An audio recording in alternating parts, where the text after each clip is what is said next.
calon guru penggerak karena masih pelatihan. Ada beberapa hal yang ingin kami imbaskan kepada rekan-rekan sekalian. Bahasan kali ini adalah budaya positif. Budaya positif itu adalah suatu kebiasaan yang harus kita kembangkan sehingga bisa merubah ke arah kebaikan kepada murid-murid kita. Saya akan menjelaskan tentang segitiga restitusi. Apakah restitusi itu? Menurut kamus, restitusi ada 3 arti. Tapi kita lihat yang pertama yaitu ganti kerugian atau pembayaran kembali. Yang dalam suatu pembelajaran ini bukan pembayaran kembali, tetapi restitusi adalah suatu proses menciptakan kondisi bagi murid untuk memperbaiki kesalahan mereka sehingga mereka bisa kembali pada kelompok mereka dengan karakter yang lebih kuat. Pada suatu permasalahan anak itu akan membuat suatu kesalahan sehingga mereka mau kembali ke temannya malu. Bagaimana cara kita memberikan suatu kepercayaan pada anak itu dan supaya dia mau kembali ke temannya dan mau merubah sikapnya ke arah yang lebih baik. Restitusi juga bisa diartikan suatu proses kolaboratif yang mengajarkan murid untuk mencari solusi suatu masalah dan membantu murid berpikir tentang orang seperti apa yang mereka inginkan dan bagaimana mereka harus memperlakukan orang lain. Jadi sikap pada mereka harus bagaimana menyelesaikan masalah dan bagaimana sikap mereka ke orang lain bisa berubah. Ini menurut Diana Goosen, psikiater dari luar negeri. Yang ini tujuannya positif, seperti saya jelaskan tadi, anak bisa memulihkan dari rasa bersalahnya, bisa memperbaiki diri sehingga sikapnya bisa berubah. Dalam hal restitusi, guru akan bersikap baik, tidak menghardik maupun menghukum. Sehingga kesannya anak itu diuntungkan. Kadang kan kita kalau murid kita melakukan kesalahan, kita akan, kamu ini kenapa berbuat itu? Tapi di sini tidak. Kita akan bersikap baik, menanyakan kepada mereka. Jadi bagaimana urutannya akan kita lihat slide yang berikutnya. Jadi proses tahapan yang harus kita lakukan pada waktu anak melakukan kesalahan itu adalah yang pertama, menstabilkan identitas. Jadi anak itu salah. Misalkan kita bertanya, dia melakukan kesalahan. Kita menerima dia dengan sikap yang baik. Ya, ibu tahu kamu melakukan kesalahan. Setiap orang pasti pernah berbuat salah. Sehingga dia tidak akan merasa rendah diri. Dia merasa, oh ya, guru ini menerima kesalahan kita. Jadi dia bersikap menerima dan tidak melakukan perlawanan kepada orang yang mengajak berbicara. Tahapan yang kedua adalah validasi tindakan yang salah atau validate the misbehavior. Kita akan menanyakan ke dia, sebenarnya yang kamu lakukan itu salah atau betul. Jadi kita tidak menghakimi dia, kita menanyakan ke dia lagi, yang kamu lakukan itu salah atau betul. Dia akan berpikir dan menjawab. Kita harus memiliki kesabaran untuk mendengarkan dan kita akan mengarahkan ke dia. Kalau itu salah, sebenarnya seharusnya bagaimana? Jadi guru harus mengarahkan ke arah situ walaupun ucapan kita tidak persis yang seperti saya ucapkan. Untuk yang ketiga yaitu menanyakan keyakinan atau seek the belief. Menanyakan keyakinan. Seharusnya yang kamu lakukan itu bagaimana? Begini Bu, baik. Kemudian kita menanyakan, yang kamu akan lakukan itu merupakan kesepakatan kelas, mungkin di kelas ada tata tertib ya, atau memang keyakinanmu. Kalau memang itu betul, kamu harus bagaimana? Selanjutnya kamu harus bisa merubah sikap.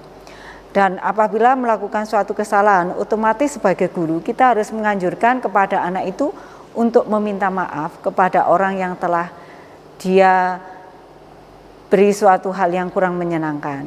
Contoh yang sudah saya berikan, kalimat yang kita katakan tadi, saya menerima kamu berbuat salah atau kamu tentu punya alasan untuk melakukan itu. Yang kedua, contohnya sudah saya berikan tadi juga.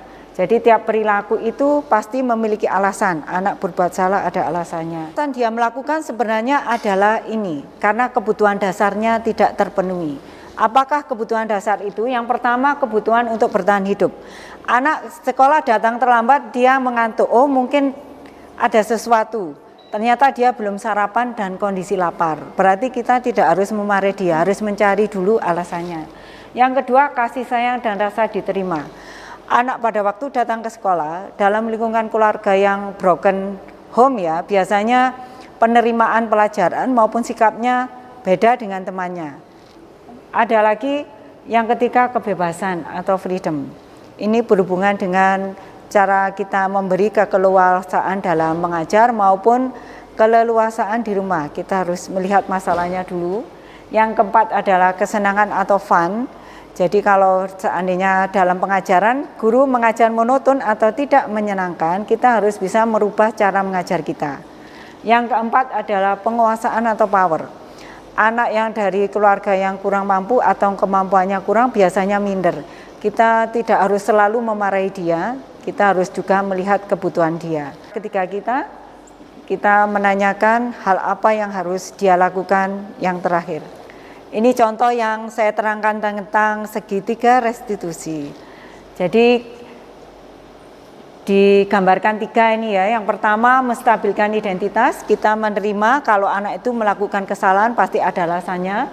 Kemudian kita memvalidasi tindakan yang salah. Setelah melakukan kesalahan dia tanya seharusnya bagaimana yang dilakukan. Yang terakhir adalah menanyakan keyakinan. Jadi seharusnya bagaimana yang harus dilakukan itu, dan bisa juga menanyakan cita-cita atau keinginan dia bagaimana supaya lebih baik. Tujuan dari restitusi itu adalah satu, memperbaiki hubungan anak dengan temannya atau dengan guru atau orang lain. Yang kedua yaitu tawaran bukan paksaan. Jadi kita arahkan supaya melakukan sesuatu dengan kesadaran tanpa merasa dihukum. Yang ketiga yaitu menuntun untuk melihat ke dalam diri. Dia melakukan kesalahan dan dia diminta untuk flashback ke dalam dirinya sendiri. Yang keempat, mencari kebutuhan dasar yang mendasari tindakan. Jadi anak itu berbuat salah, apa karena 5 kebutuhan dasarnya tadi belum terpenuhi atau apa. Jadi ini adalah cara untuk memberikan restitusi. Ada 3 tahapan. Contohnya tahap evaluasi diri, yaitu saya tidak suka cara saya berbicara padamu. Ini sebaiknya kita hindari. Yang kedua yaitu saya sebenarnya mempunyai informasi yang kamu butuhkan. Yang berikutnya, saya lelah, saya bicara terlalu cepat. Saya tidak jelas menyampaikan apa yang saya inginkan. Ini yang penting, besok lagi saya akan memberikan informasi yang saya punya dan kamu butuhkan.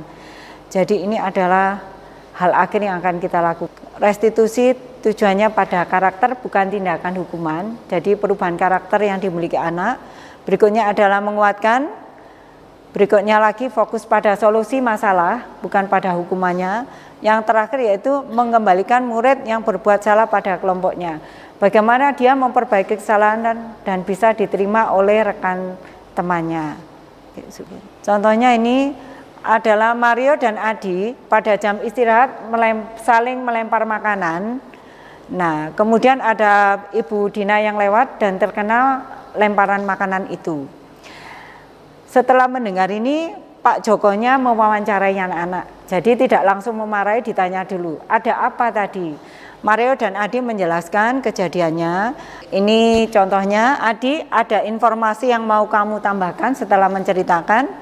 Nah, Adi memberikan alasannya, kami tidak bermaksud menjelaskan, Pak. Nah, kemudian Pak Jokonya bertanya pada mereka, kalian tahu tidak masalah yang kalian hadapi? Gurunya tidak langsung memarahi tapi bertanya dulu. Setelah itu, gurunya akan memberikan bimbingan untuk mencari penyelesaian, untuk memperbaiki masalah. Kamu pasti punya alasan ya untuk melakukan itu, dan itu pasti seru dan menyenangkan. Mereka akan menjawabnya. Setelah itu Pak Jokonya akan menanyakan seek the belief kepada mereka. Sebenarnya itu yang kalian lakukan merugikan orang lain atau tidak, ditanyakan ya. Apa yang harus mereka lakukan, ditanyakan. Mereka akhirnya memberitahu bahwa mereka harus bersikap menghormati orang lain. Next, Joko menanyakan keyakinan kelas yang barusan ditanyakan dan sudah memberitahu solusinya, dan anak-anak harus meminta maaf kepada Ibu Dina yang sudah terkena makanan tadi. Disiplinan itu pada murid untuk merubah sikap yang kurang baik menjadi lebih baik, sehingga nilai-nilai kebajikan dalam proses pembelajaran bisa sejalan. Jadi ini adalah perubahan karakter. Ya, terima kasih. Bapak Ibu sekalian, untuk selanjutnya adalah sesi tanya jawab. Dipersilakan untuk Bapak Ibu bertanya kepada pemateri, barangkali masih ada yang kurang dipahami. Silakan untuk sesi yang pertama ini saya buka satu pertanyaan dulu. Monggo. Mungkin contoh suatu kasus mungkin di sekolah. Oke.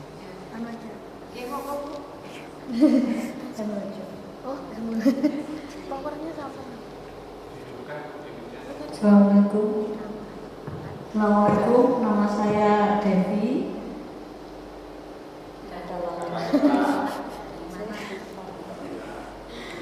Yang saya tanyakan untuk ini gini, kalau yang kemarinnya ini sebenarnya apa itu tadi? Restitusi. Restitusi itu apa? Intinya hajat restitusi itu apa? Restitusi apa? Terus intinya tadi untuk kita berarti ke anak-anaknya gimana ini? Oh ya. Ya. Makasih. Ya, terima kasih Bu Devi. Monggo bisa langsung ditanggapi. Iya. Iya. Pertanyaan dari Ibu Saiki iya, Bu Devi. Iya. Iya. Apa definisi atau maksud sebenarnya dari restitusi itu apa? Iya, terima kasih Bu Devi. Restitusi adalah suatu penerimaan dari guru untuk menerima suatu kesalahan murid, tapi dalam arti tanda kutip kita mencari apa sebenarnya masalah yang dialami murid itu. Sehingga murid itu saat melakukan kesalahan kita tidak langsung menghakimi, kamu ini, ya tidak. Kita tanya jawab dulu, apa yang baru kamu lakukan? Sebenarnya ada masalah apa? Dia akan menjawab. Saat menjawab kita tidak harus ada rasa menghakimi. Kita menerima bahwa nobody's perfect, tidak ada manusia yang sempurna dan pasti suatu saat melakukan suatu khilaf, kesalahan. Setelah kita menerima dia akan tenang, emosinya akan reda dan dia akan mau bicara dengan kita. Pada saat dia mau berbicara, berkomunikasi dengan kita akan bertanya ke dia, sebenarnya menurutmu yang kamu lakukan itu salah atau benar? Nah, kalimatnya terserah pada waktu pembicaraan itu enaknya gimana ya. Dia akan menjawab, oh iya Bu, kita mengarahkan supaya dia mengetahui kalau itu salah.